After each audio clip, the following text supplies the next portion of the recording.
ஓம் சக்தி. ஓம் ஆதிபராசக்தி. என் அன்பு குழந்தையே, உன்னுடைய வாழ்வில் நிகழ்கின்ற விஷயங்கள் எல்லாம் என் பார்வையில் தான் நிகழ்கிறது.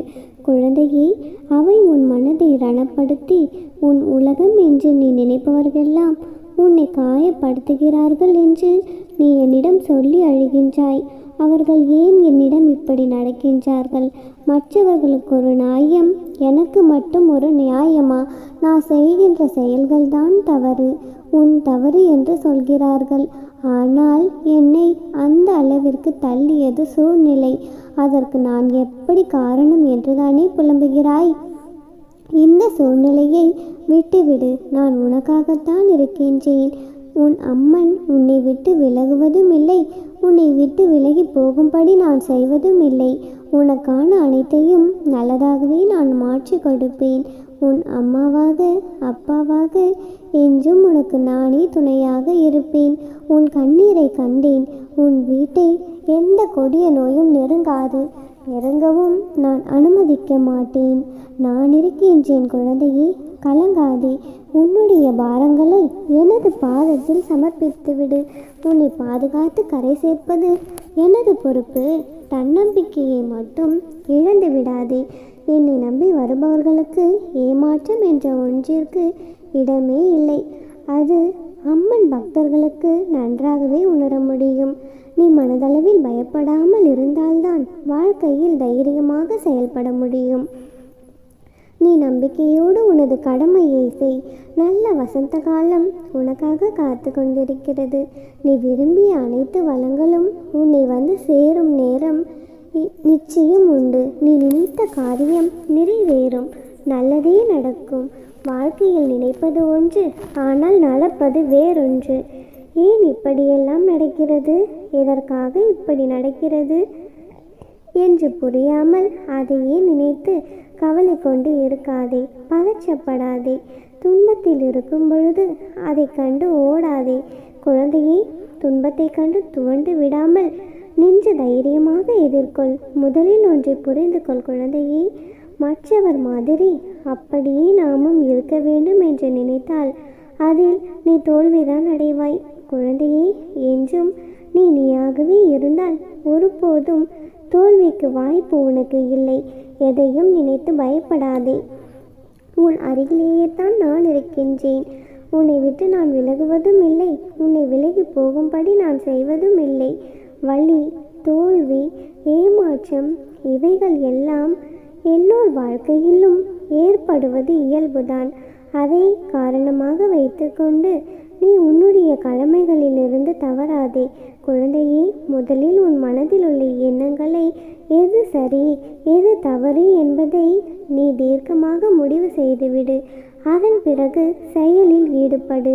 வாழ்க்கையில் நீ சந்திக்கும் சூழ்நிலைகள் எதுவாக இருந்தாலும் மகிழ்ச்சியும் துன்பமும் அதை சமமாக பாவிக்கும் மனப்பக்குவத்துடன் நீ இருந்தால் உன்னுடைய மனதில் தேவையில்லாத கற்பனைகளும் குழப்பங்களும் வராது. குழந்தையே, இதுவரை தோற்றதையும் நம்பிக்கை இழந்ததையும் ஒரு அனுபவமாக எடுத்துக்கொள். குழந்தையே, நீ வாழ்க்கையில் முன்னோக்கி செல்.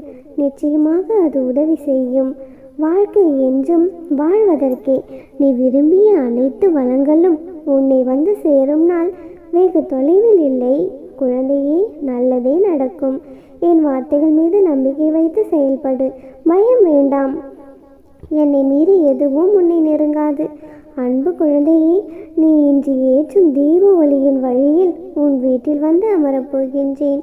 நீ தீபம் ஏற்றி என்னை சந்தோஷப்படுத்தும் பொழுது உன்னுடைய கர்மாக்களிடமிருந்து உன்னை பாதுகாக்கின்றேன். குழந்தையே, கலங்காதே. உன்னுடைய வாழ்க்கை நல்லபடியாக அமையும். அனைத்திலும் வெற்றி பெறுவாய். உன்னை பயன்படுத்தி விட்டு தூக்கி எறிந்தவர் ஒரு நாள் எறியப்படுவார். காத்திரு, மகிழ்வதற்காக அல்ல, அவரை மன்னிப்பதற்காக. குழந்தையே, ஏனென்றால் நீ என்னுடைய செல்ல பிள்ளை. கண்ணே, உனக்கு நானே துணையாக இருக்கின்றேன். நிச்சயம் நீ வேண்டியது அனைத்தும் நிறைவேறும். உன்னுள் நீ புலம்பிய நாளெல்லாம் இனி மறைந்து போகப் போகிறது. உன்னுள் புத்துணர்வை ஏற்படுத்தும் நிகழ்வுகளெல்லாம் இனி உன்னிடத்திலிருந்து நான் நடத்தி வைப்பேன். இனி வரும் காலம் உனது கை ஓங்கி நிற்கப் போகிறது. உன்னை தேடி சிலர் அவர்களை அறிமுகப்படுத்தி கொள்ள முன் வருவார்கள். நோய்களில் இருந்து, கடன் சுமைகளிலிருந்து விரைவில் நிவாரணம் கிடைக்கும். நம்பிக்கையோடு இரு. யாரேனும் உனக்கு ஏதாவது தீங்கு இழைத்தார்கள் என்றால் பழிக்கு பழி வாங்காதே. மாறாக உன்னால் முடிந்த நல்லதே செய். ஏனெனில் நீ என்னுடைய குழந்தை. என் பிள்ளையான உன் அன்பு உண்மையானது. தூய்மையான பக்தியுடன், நம்பிக்கையுடனும் விசுவாசத்துடனும் என்னை நோக்கி நீ வழங்கியமாறு கணமே உன்னுடைய கண்முன் நான் காட்சியளிப்பேன்.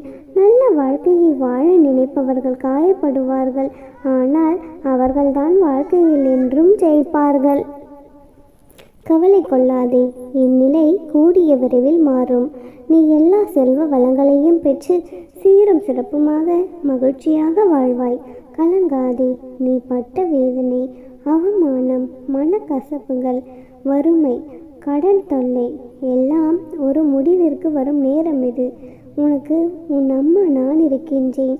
நான் யாசித்தாலும் நான் நேசிக்கும் உன்னை எவரிடமும் யாசிக்க விடமாட்டேன். என் தங்கமே, 3 விஷயங்கள் உனது நேரத்தை வீணடித்துவிடும். தவறி போனதை பற்றி கவலைப்படுவது, அது திரும்ப வராது. பிறரோடு உன்னை ஒப்பிட்டு பார்ப்பது, அது ஒரு பொழுதும் பயனளிக்காது. எல்லா மனிதர்களையும் திருப்திப்படுத்த நினைப்பது, அது நடக்காத ஒன்று. இந்த 3 விஷயங்களையும் உன் நேரத்தையும் வீணாக்கும், உன் மனதையும் நோகடிக்கும். உன் மீது தவறு இருக்கும் பட்சத்தில் அடுத்தவர் மீது கோபம் கொள்ளாதே. கடவுள் உனக்கு கஷ்டங்களை தரும்பொழுது வருந்தாதே. அவர் உனக்கு கஷ்டங்களை தருவது உன்னை சோதிக்க அல்ல, உன்னை சுற்றி எத்தனை போலியான உறவுகள் உள்ளது என காட்டுவதற்காக. யாருக்கும் நீதான் முக்கியம் என்று நினைத்து கொண்டு இருக்காதே. அவர்களின் காலம் முடியும் வரை கட்டை விரலாய் இருக்கும் நீ, காரியம் முடிந்ததும் 6ஆம் விரலாய் அனாவசியமாகி அவமானப்படுத்தப்படுகிறாய். அம்மாவின் திட்டலெல்லாம் குடும்பத்தில் சரியாக வாழ். அப்பா திட்டுவதெல்லாம் சமூகத்தில் சரியாக வாழு. தாய் தந்தை உன்னை திட்டுவதை எண்ணி வருந்தாதே. குழந்தையே, உன்னுடைய வாழ்க்கை நன்றாக அமையத்தான் அவர்கள் இவ்வாறு பேசுகிறார்கள். எனவே அவர்கள் மீது வருத்தம் கொள்ளாதே. ஒரு உறவை நம்பி இன்னொரு உறவை விட்டுவிடாதே. நிச்சயமாக கைவிடப்படுவாய். குழந்தையே, எதையும் ஆழமாக நேசிக்காதே, துன்பப்படுவாய். எதையும் ஆழமாக யோசித்து கொண்டு இருக்காதே, குழம்பி விடுவாய். எதையும் யாரிடமும் எங்கும் யாசிக்காதே, அவமானப்படுத்தப்படுவாய். யாரை நீ உதாசீனப்படுத்துகிறாயோ அவர் உதவியை வேண்டி செல்லும் நிலைமை காலம் நிச்சயமாக உணர்த்தும். எப்பொழுதும் ரசித்து கொண்டே கடக்க முடியவில்லை. சில சமயம் சகித்து கொள்ளும் கடக்க வேண்டியுள்ளது வாழ்க்கை. என்னதான் சொல்லால் செயலாலும் காயப்படுத்துபவர் யாராக இருந்தாலும் அவர்களை 10 அடி தள்ளிவை. குழந்தையே, அதில் தவறேதும் இல்லை. எவ்வளவு வசதியாக இருந்தாலும் பிறரை தடம் தாழ்த்தாதீர்கள், அவர்களை இழந்து விடாதீர்கள். இருக்கும்போது யாருடைய மதிப்பும் தெரிவதில்லை.